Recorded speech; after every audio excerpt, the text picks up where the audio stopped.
Hello everyone, welcome to our channel Padhe India. My name is Prashant Chandra. We have developed a website named padheindia.com where you can solve test series for various competitive examination. Currently we had made IAS prelims test and UPPCS prelims test. Paper is very close to UPSC IAS and UPPCS also. Trust me, if you solve these tests with proper analysis, you will definitely score good marks. You can follow us on FB, Twitter, Instagram where daily current affairs are being updated. I have given a link in description box. आप please मेरे साथ paper उठा लीजिए। आपको paper उठा लीजिए। आप दोनों पीआईबी का द हिंदू और एक्सप्रेस को साइड बाय साइड रखिए। अगर अभी इस समय तो लॉकडाउन हो रहा है तो हो सकता है आपका पेपर नहीं आ रहा हो, तो आप लैपटॉप में या मोबाइल में खोल लीजिए। तो जो सबसे इम्पॉर्टेंट टॉपिक है जो आपको यूपीएससी पॉइंट ऑफ व्यू से, आपको क्या कहते हैं पीसीएस पॉइंट ऑफ व्यू से, आपको एसएससी पॉइंट ऑफ व्यू से, कोई भी एग्जाम हो या बैंक पीओ का कोई भी एग्जाम हो, आपको इन्हीं टॉपिक में से जो सबसे इंपॉर्टेंट टॉपिक हर दिन का निकलता है मैं आपको बताऊंगा। उसमें आर्टिकल भी रहेगा, एडिटोरियल्स भी रहेगा, तो बहुत ज़्यादा इंपॉर्टेंट रहेगा। और प्रीलिम्स पॉइंट ऑफ व्यू से ये daily current affair is very very very important. आप प्लीज़ इसको पूरा देखिए और देखने के बाद जब जब देखेंगे आपको खुद समझ में आएगा कि जो सबसे इंपॉर्टेंट टॉपिक है वो मैं ला के रखा हूँ रेदर देन पूरा पेपर। ठीक है, तो चलिए स्टार्ट करते हैं। आज का जो करंट अफेयर्स में जो इंपॉर्टेंट पेपर आए हैं वो मैं आज से स्टार्ट करूँगा। ठीक है, तो सबसे पहला टॉपिक जो इंपॉर्टेंट आज 11 मई में आपको बता दूं, 11 मई का करंट अफेयर द हिंदू से, पीआईबी से एंड इंडियन एक्सप्रेस से मैंने उठाया है सारा। ठीक है, तो इंडियन नेवल शिप जो केसरी है, आईएनएस केसरी है, वो carrying food item medical assistant to the countries in the southern Indian ocean to deal with covid. जो इंडियन ओशन के सदर्न इंडियन ओशन है, जो यहाँ कंट्रीज हैं, उनको क्या कहते हैं कोविड-19 जो पैंडेमिक है उसमें मेडिकल असिस्टेंस देने के लिए उन्होंने हमने क्या कहते हैं आईएनएस केसरी को भेजा है। ठीक है, किस इनिशिएटिव के अंदर? मिशन सागर। मैं बता दूं मिशन सागर जो है SAGAR, मिशन सागर जो है वो एक इनिशिएटिव है जो प्रधानमंत्री मोदी ने लॉन्च किया था, वो मैं नीचे आपको पूरा बताऊंगा। ठीक है, तो मिशन सागर इनिशिएटिव के तहत मेडिकल असिस्टेंट जो है वो आईएनएस इंडियन नेवल शिप भिजवा रही। ठीक है, इसके की पॉइंट क्या है, कौन कौन सी कंट्री इसमें इंक्लूड है? मालदीव्स है, मॉरिशस है, मेडागास्कर जो अफ्रीका के पास है, कोमोरोस है एंड सेशल्स है। ठीक है, as requested India for assistance in dealing with कोविड-19 थी कि ये कंट्री है, आप समझ लीजिए। ठीक है, और इनसे अच्छा रिलेशन हमारा, मालदीव से थोड़ा बीच में रिलेशन खराब हो गया था, बट अभी वो जब रिजीम चेंज हुआ तो रिलेशनशिप अच्छा हो गया। ठीक है, चलिए देखिए मॉरिशस और मेडागास्कर, कोमोरोस और सेशल्स जो है अलॉन्ग विद रियूनियन आइलैंड जो है वो इंडियन ओशन कमीशन का पार्ट भी। देखिए मैंने आईओसी के बारे में आपको बताया भी था, इंडियन ओशन कमीशन में इंडिया जो है वो ऑब्जर्वर हो गई है। ठीक है, ऑब्जर्वर हो गया, तो इंडिया ये काफ़ी बड़ा इंडिया के लिए अचीवमेंट था, क्योंकि इंडियन ओशन कमीशन ये 4 लोगों ने बनाया था ताकि जो सेफ्टी है, economically active development, sustainable development इस इंडियन ओशन जो जो साइड बाई साइड कंट्रीज हैं, आइलैंड है, उनका डेवलपमेंट हो सके, तो इंडिया उसका ऑब्जर्व हो सकता है। ठीक है, तो ये बताया मैंने, यहाँ पे देख लीजिए इंडियन ओशन कमीशन। आप प्लीज के बारे में एक और जाके पुराना वीडियो देख लीजिए, या तो किसी से गूगल से आप सर्च मान लीजिए। This is first time the single assistant mission is covering all island of the western one go except Sri Lanka. खाली श्रीलंका को नहीं जा रहा, श्रीलंका को अलग से क्या कहते हैं मेडिसिन दिया जा रहा, और श्रीलंका को एयरलिफ्ट करके मेडिसिन दिया जाएगा। देखिए, ठीक है, एयरलिफ्ट करके। ठीक है, the assistant line with India role the first respondent in the Indian ocean. तो इंडिया का ये इंटरनेशनल रिलेशन का बहुत इंपॉर्टेंट टॉपिक, इसलिए मैंने आपको बताया कि इंटरनेशनल रिलेशन में अगर इंडिया को चाइना से आगे करना है तो यही ऐसा समय है जहाँ पे इंडिया को सबको अपनी कंट्रीज जो नेबरिंग कंट्रीज है उनको मदद करनी पड़ेगी, स्पेशली आइलैंड कंट्रीज में। ठीक है, तो आगे बढ़ते हैं। It's highlights the importance accorded by India relation to her neighbouring countries for the rest, जो मैंने आपको बताया। ठीक है, तो ये अभी मैंने आपको बताया था, ये जो security and growth for all, ये सागर एक इनिशिएटिव है SAGAR, जो प्रधानमंत्री मोदी ने जब वहाँ गए थे, फ्यूजी गए थे, उन्होंने लॉन्च किया था SAGAR initiative, security and growth for all region. ठीक है, security and growth for all in the region. ठीक, इस रीजन में सबकी सिक्योरिटी और ग्रोथ होती है। हम जल्दी फटाफट हम सागर के बारे में देख, इसका बारे में मैंने बता भी दिया था, एक आर्टिकल मैंने पढ़ाया था, इसको फिर से देख लें। 2015 में लॉन्च किया था, इंडियन स्ट्रेटेजिक विजन है ये इंडियन ओशन रीजन के लिए। ठीक है, सागर क्या सीख करता है? इकोनॉमिक सिक्योरिटी कॉपरेशन सीख करता है डीपली। सारी कंट्रीज जो इंडियन ओशन जो नेबरिंग कंट्रीज है, मैरीटाइम नेबरिंग कंट्रीज है, और assist in building their maritime security capability, उनको असिस्ट करता है उनके मैरीटाइम सिक्योरिटी कैपेबिलिटीज को बढ़ाने का। ठीक है, इंक्लूसिव होना चाहिए, कोलैबोरेटिव होना चाहिए, रिस्पेक्ट इंटरनेशनल लॉ के साथ साथ ये सागर इनिशिएटिव को लॉन्च किया गया। ठीक है, the key relevance of SAGAR emerges when seen conjunction with other policy, मतलब कि जो सागर इनिशिएटिव है वो क्या कहते हैं अदर इनिशिएटिव जो इंडिया के उसके साथ जोड़ के देखना चाहिए। जैसे एक्ट इस पॉलिसी जो इंडिया ने लाई थी, ठीक है, प्रोजेक्ट सागर माला लाया था, प्रोजेक्ट मौसम लाया था, इसमें हम लोग क्या कहते हैं सबके साथ डाटा शेयर करेंगे। ठीक है, Indian net security provide focus on blue economy. ठीक है, सागरमाला आपको पता है ये कनेक्ट करना एक दूसरे पोर्ट का। ठीक है, चलिए आगे बढ़ते हैं नेक्स्ट टॉपिक में।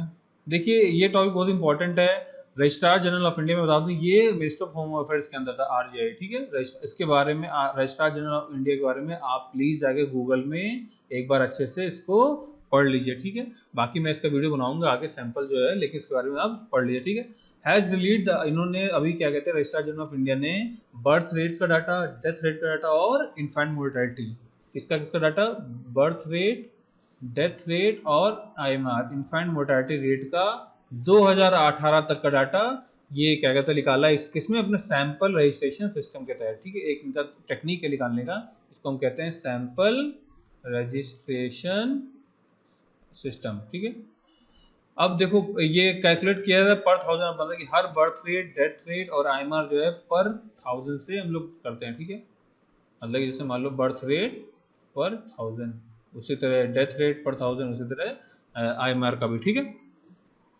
तो बर्थ रेट का पहले देख लेते हैं। ये रजिस्ट्रार जनरल ऑफ इंडिया ने निकाला है 2018 तक का, 2018 तक का बुलेटिन का निकाला। ठीक है, इंडिया का बर्थ रेट जो है वो क्या कहते हैं decline drastically over the 4 decade from 36.9 पर थाउजेंड इन 1971। 1971 में अराउंड 37 बर्थ रेट पर थाउजेंड था, वो घट के 20 रह गया है 2018 में। देखिए मतलब कि ये बहुत ही इंपॉर्टेंट डाटा है, आप प्लीज जाके इसको पूरा जरूर देखिए और इसको जाके आप एवरनोट में इसको सेव करिए अच्छे से। ठीक है, तो बर्थ रेट हमारा 37 था, 37 39 37 के अराउंड था, वो घट के 20 हो गया किसमें, 2018 में पर थाउजेंड। ठीक है, तो हमारा बर्थ रेट अभी क्या है, 20 हो गया। ठीक है, the rural urban differential has narrowed of course, however the birth rate has continued to be higher in rural areas compared to urban area। हमारे यहाँ अभी भी बर्थ रेट का जो और डेथ बर्थ रेट अर्बन का और बर्थ रेट जो है क्या कहते हैं रूरल का वो थोड़ा सा कम हुआ है, लेकिन अभी भी क्या कहते हैं रूरल एरिया का वो ज़्यादा है। ठीक है, बिहार सबसे टॉप मोस्ट है, बिहार का 26.2 है।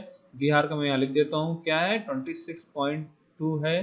ये देखिए यहाँ पे लिखा हुआ 26.2 है बर्थ रेट पर थाउजेंड, बता दूं ये पर थाउजेंड में है। ठीक है, पर थाउजेंड है। ठीक है, और निकोबार का सबसे कम है, क्या है, इसको मैं रब कर देता हूँ आपको क्लियरली और अच्छे से दिख जाएगा। ठीक है, चलिए मैं इसको हटा देता हूँ, आपको समझ में आ गया ना कि 1 पर थाउजेंड है ये, प्लीज मत कंफ्यूज होइएगा इसके लिए, ये पर थाउजेंड है। ठीक है, चलिए तो बिहार का 26.2 है बर्थ रेट पर थाउजेंड और निकोबार का 11.2 है, सबसे कम है। ठीक है, birth rate is a crude measure of fertility of population and crucial determinant of population. पर आपको पता है बर्थ रेट क्या होता है, कितने नंबर ऑफ लोग पैदा हो रहे हैं पर थाउजेंड में पर ईयर। ठीक है, अब आते हैं हम डेथ रेट पे। देखिए second point, death rate D R.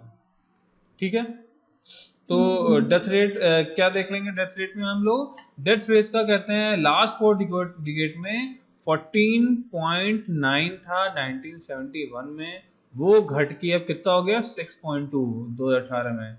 बहुत सारे इसमें पॉइंट्स है, क्यों हो गया, हमारा हाइजीनिक अच्छा हो गया, हमारा मेडिकल सिस्टम अच्छा हो गया, लोगों का डेथ कम हो रही है, आईएमआर कम हो रहा, इन्फेंट मोर्टेलिटी रेट कम, इसलिए हमारी डेथ रेट भी कम हो गई। ठीक है, in the last decade death rate of India has declined from 7.3 to 6.3। In last के 10 सालों में क्या कहते हैं डेथ रेट 7.3 से 6.2 हो गया है। ठीक है, बहुत बड़ा टाइम होता है ये। Decline has been steeper in rural, जो डेथ रेट जो है सबसे ज्यादा डिक्लाइन स्टीपर जो है रूरल एरिया में। ठीक है, Chhattisgarh highest death rate at 8, तो सीजी में छत्तीसगढ़ में 8 है पर थाउजेंड डेथ रेट, और दिल्ली में सबसे लोवेस्ट है अर्बन के हिसाब से 3.3 है दिल्ली में। ठीक है, क्योंकि वहाँ पे रिच क्लास ज़्यादा रहते हैं ना, तो वहाँ पे एक्चुअली मेडिकल फैसिलिटीज भी अच्छी है इसलिए। ठीक है, चलिए इन्फेंट मोर्टेलिटी रेट के बारे में देखते हैं, आरजीआई ने क्या कहा है, आईएमआर के बारे में क्या कहा है, इन्फेंट मोर्टेलिटी रेट के बारे में। आईएमआर हैज डिक्रीज, पहले 32 था 1971 में। ठीक है, मतलब कि क्या कहते हैं एज कम्पेयर टू मतलब 32 जो है वो अभी 2018 में हो गया है, और 1971 से कंपैरिजन में, और 50 से लेके लास्ट डिकेड में ये 32 हो गया है। तो Madhya Pradesh has the highest, हमारा बता रहे हैं एमपी में इन्फेंट मोर्टेलिटी रेट, जो कि बहुत ही गंदी चीज है। इन्फेंट मोर्टेलिटी रेट एमपी में 48 और नागालैंड में सबसे लोवेस्ट है। नागालैंड में कितना है 4, ठीक है। जीके कितना बढ़िया है, मतलब कि यहाँ पे भ्रूण हत्या बहुत कम होती है, यहाँ पे सेक्स सिलेक्शन कम होता है, तभी वहीं पे स्टेट में सबसे कम आपको इन्फेंट मोर्टेलिटी रेट दिखेगा, ठीक है। infant mortality is the number of death of the children under 1 year age per 1000 live birth, ठीक है। ये हर चीज 1000 से रिलेटेड है, ठीक है।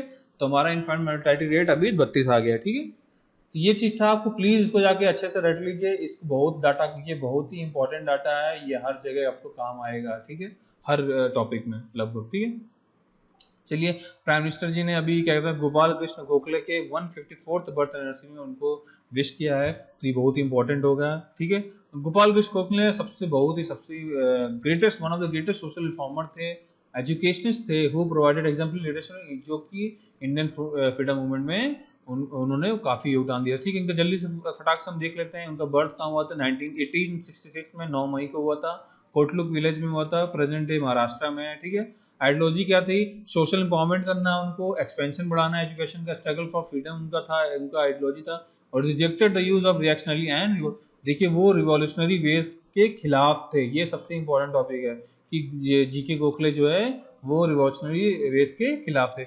उन्होंने कॉलोनियल लेजिस्लेशन किया था बिटवीन 1899 और 1902 में। He was a member of Bombay legislative council में, जो बॉम्बे का लेजिस्लेटिव काउंसिल था उसके वो मेंबर थे, कब 1899 से 1902 तक। उसके बाद वो आईएलएससी के मतलब इंपीरियल लेजिस्लेटिव काउंसिल के मेंबर थे 1902 से उनके डेथ तक 1915 में, ठीक है। At imperial legislative Gokhale played a role in framing a Morley Minto reforms of 1909। उन्होंने जो मॉर्ले मिंटो रिफॉर्म्स आया था गोखले जी ने 1909 में, उसमें इंपॉर्टेंट रोल प्ले किया था। आप जब 1909 का एक्ट का पढ़ेंगे तो आपको गोखले का समझ में आएगा, ठीक है।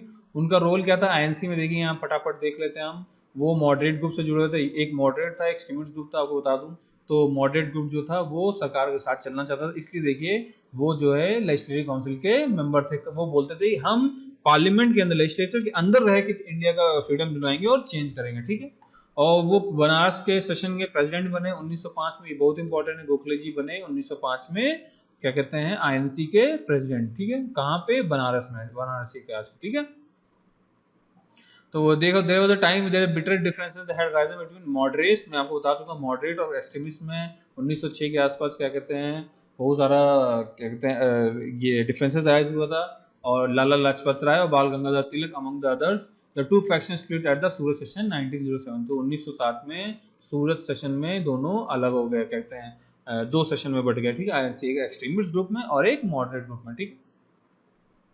और डिस्पाइट द आइडियोलॉजिकल डिफरेंस, उनके साथ ही intensely compared for the release of Lala Lajpat Rai. देखिए दोनों में, लाला लाजपत राय और बाल गंगाधर तिलक में, बाल गंगाधर तिलक जो एक्सट्रीमिस्ट थे वो चाहते थे कि हमें लड़ के ही जीतना होगा, बट मॉडरेट बोलते थे कि नहीं, हम काउंसिल के अंदर रहेंगे और वहां से हम लोग जीतेंगे, ठीक है, हम लोग फ्रीडम स्ट्रगल करेंगे।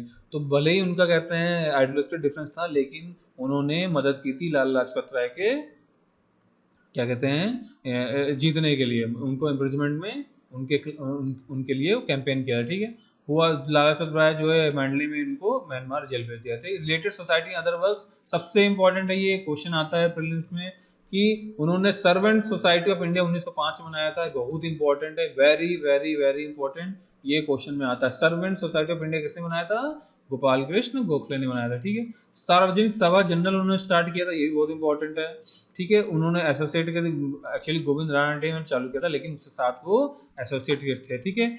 रानडे इंस्टीट्यूट ऑफ इकोनॉमिक्स में उन्होंने बनाया था हितवाड़ पीपल्स पेपर, उन्होंने इंग्लिश वीकली पेपर, ये बहुत इंपॉर्टेंट है, हितवाड़, ये पीपल्स पेपर कहते हैं इसको, इंग्लिश वीकली न्यूज पेपर था, ठीक है।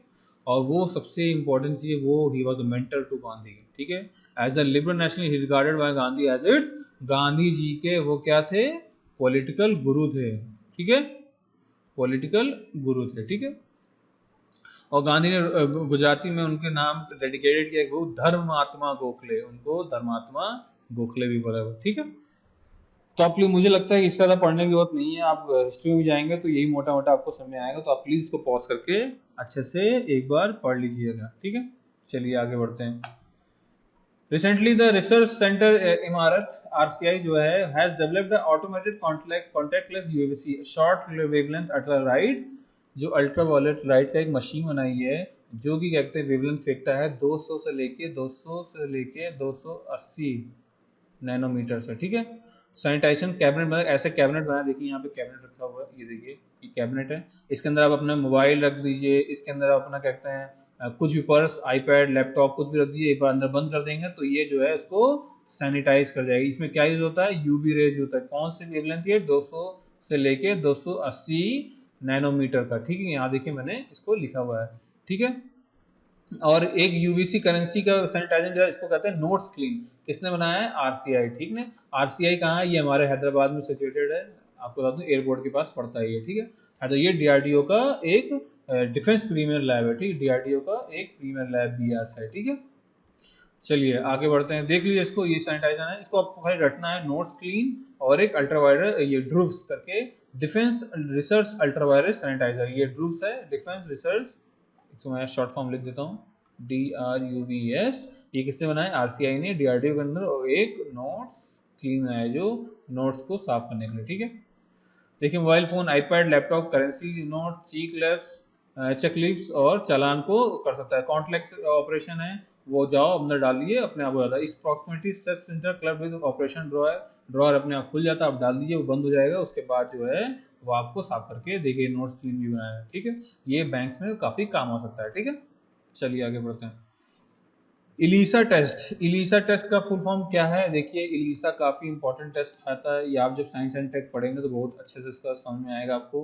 इलीसा मैं बता दूं, इंजाइम लिंक्ड इम्यूनोसॉर्बेंट एसे टेस्ट, ठीक है।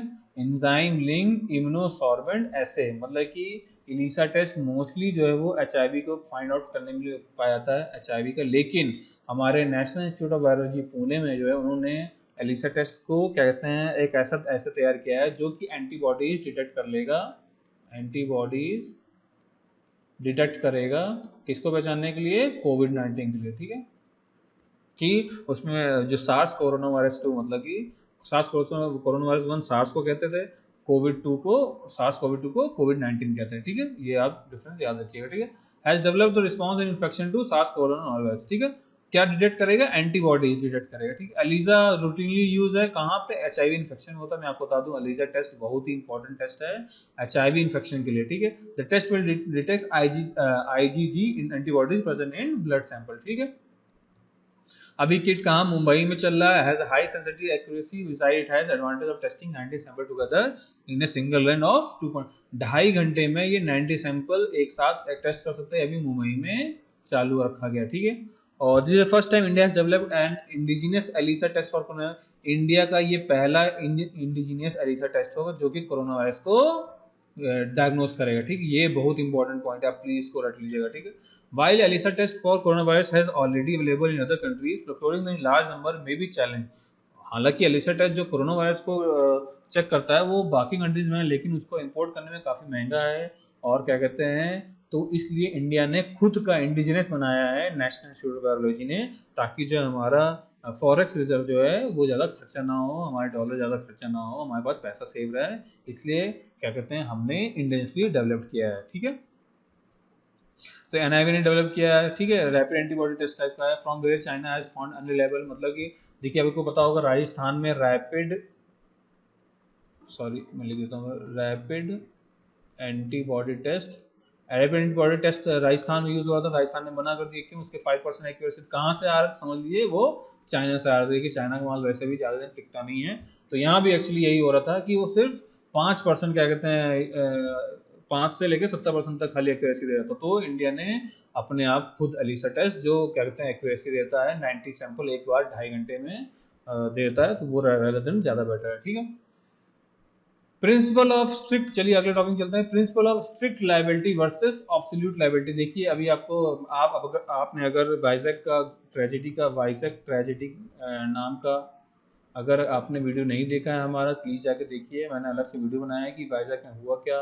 स्टायरिन गैस थी, उसमें क्या गैस था, स्टायरिन का फॉर्मूला, एलजी पॉलीमर था, एलजी पॉलीमर कंपनी थी उसमें कहाँ से निकला, कैसे निकला, मैन मेड है, डिजास्टर मैनेजमेंट में आता है कि नहीं आता, मैंने सब कुछ बताया उसको, ठीक है। आप उसको जाके प्लीज उसको जाके अच्छे से देख लीजिए वाला टॉपिक, ठीक। तो इसमें एक टर्म आया है अभी एनजीटी ने बताया है, अभी 50 करोड़ का कंपनसेशन उसने बोला है जमा करने के लिए एलजी ने। तो इसमें एक टर्म आया है जो कि ये जो यूपीएससी की तैयारी कर रहे हैं, पीसीएस तैयारी कर रहे हैं, उनको बहुत इंपॉर्टेंट टर्म है ये पॉलिटी में, ठीक है।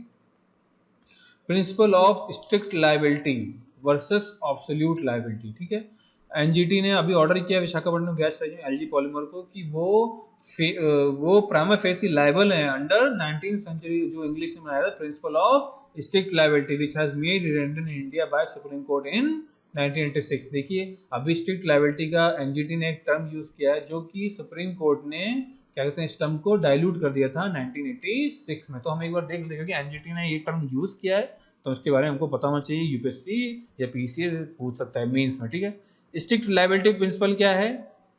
Under the strict liability principle a party is not liable and need not pay compensation if a hazardous substance escapes his premises by accident or an act of God। भगवान के उससे अगर कोई भी क्या कहते हैं hazardous substance किसी इंडस्ट्री से छूटता है या रिसाव होता है उसका, तो अंडर स्ट्रिक्ट लाइबिलिटी प्रिंसिपल के तहत वो पार्टी जो है लायबल नहीं है देने के लिए कंपनसेशन, ठीक है। ये स्ट्रिक्ट लाइबिलिटी कहाँ इवॉल्व हुआ था? 1868 में इंग्लिश केस में रेनाल्ड वर्सेस फ्लेचर के केस में। कहाँ पे? राइलैंड्स वर्सेस फ्लेचर केस में ये चालू हुआ था, आप पढ़ लीजिएगा, इसमें मैंने लिखा हुआ है 1868 में, ठीक है। विशाखापट्टनम जो केस ट्रेजेडी है उसमें क्या एनजीटी ने डायरेक्ट तो किया है कंपनी को 50 crore compensation and form the fact finding committee. It use the term strict liability, अभी बताया ना एनजीटी ने एक टर्म यूज किया है, एक तो फैक्ट फाइंडिंग कमिटी में बैठा दिया, 50 करोड़ कंपनसेशन दे दिया, लेकिन एक टर्म यूज किया है strict liability has been question, lawyer says the term absolute liability should have been used. तो लॉयर्स बोल रहे हैं कि एब्सोल्यूट लाइबिलिटी यूज करना चाहिए था, स्ट्रिक्ट लाइबिलिटी एनजीटी को यूज नहीं करना चाहिए। एब्सोल्यूट लाइबिलिटी में वो पूरा जो है अभी सुप्रीम कोर्ट ने 1986 में बोला था कि वो जो लाइबिलिटी आएगा वो कंपनी की तरफ पार्टी के ऊपर ही होगा।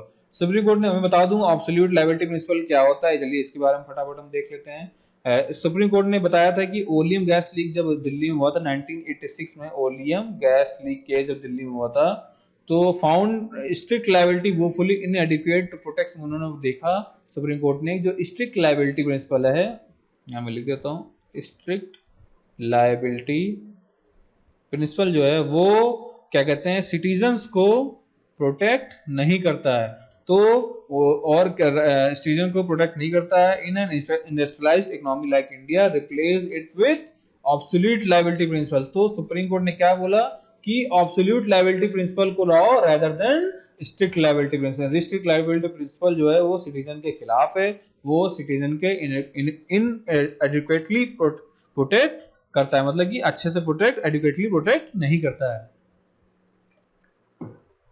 तो इसके लिए हमको ऑब्सोल्यूट लायबिलिटी प्रिंसिपल लाना पड़ेगा, ठीक है।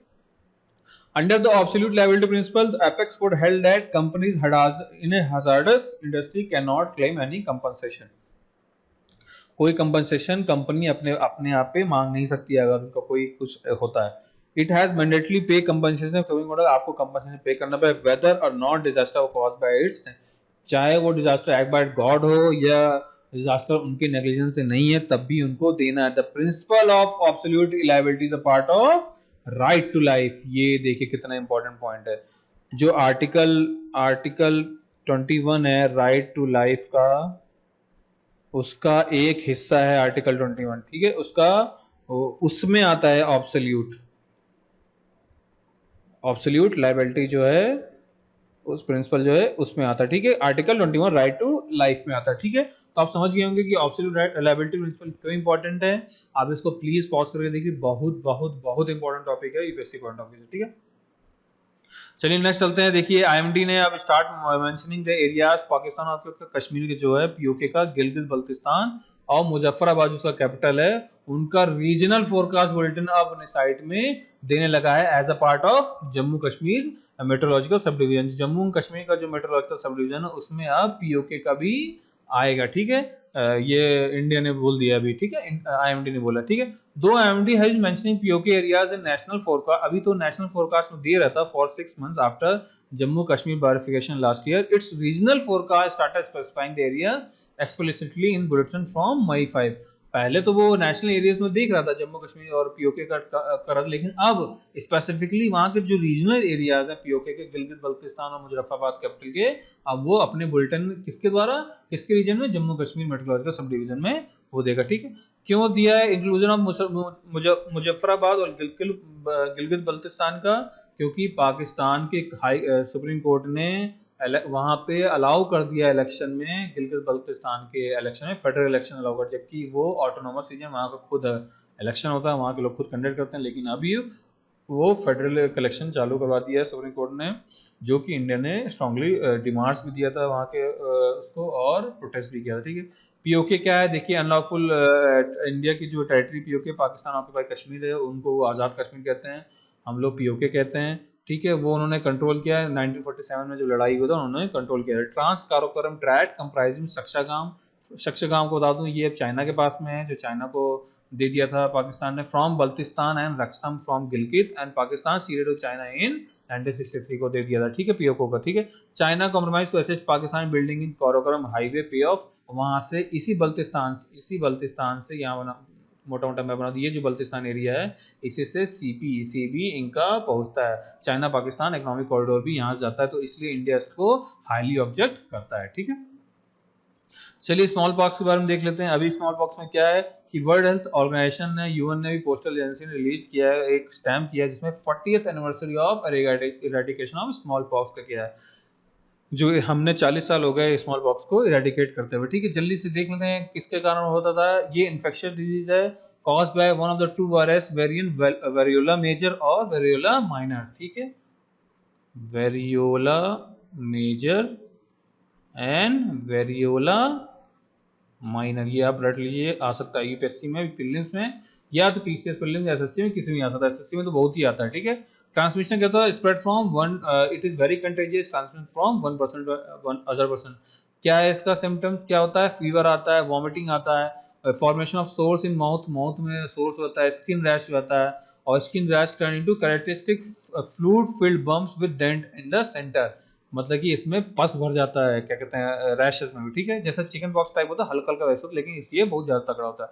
मोर्टेलिटी बताया था 30% higher rate among the babies है, जो इसमें बेबीज में सबसे ज्यादा है, उसकी मोर्टेलिटी रेट 30% थी, और सबसे ज्यादा कहाँ किसमें थी, बेबीज में, ठीक, बच्चों में सबसे ज्यादा होता है, इसलिए अब उसकी वैक्सीन आ गई, ठीक है। The last naturally occurring case was diagnosed in 1977, जो 40 साल हो गए उसको रेडिकेट हुए, और WHO ने ग्लोबल इरेडिकेशन 1980 में इसको सर्टिफिकेट दे दिया कि ये इरेडिकेट कंप्लीटली हो गया है, फुल्ली इरेडिकेट हो गया, ठीक है।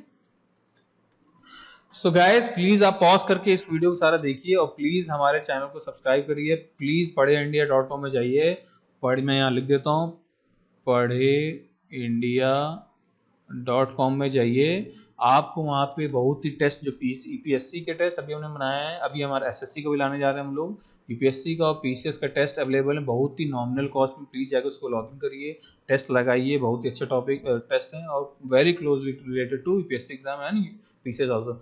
सो गाइस प्लीज शेयर करिए, फॉरवर्ड करिए, आगे बढ़ाइए, और हमें क्या कहते हैं इसी तरह हिम्मत देते रहिए, ठीक है। चलिए तो guys stay safe, stay home and stay blessed, thank you.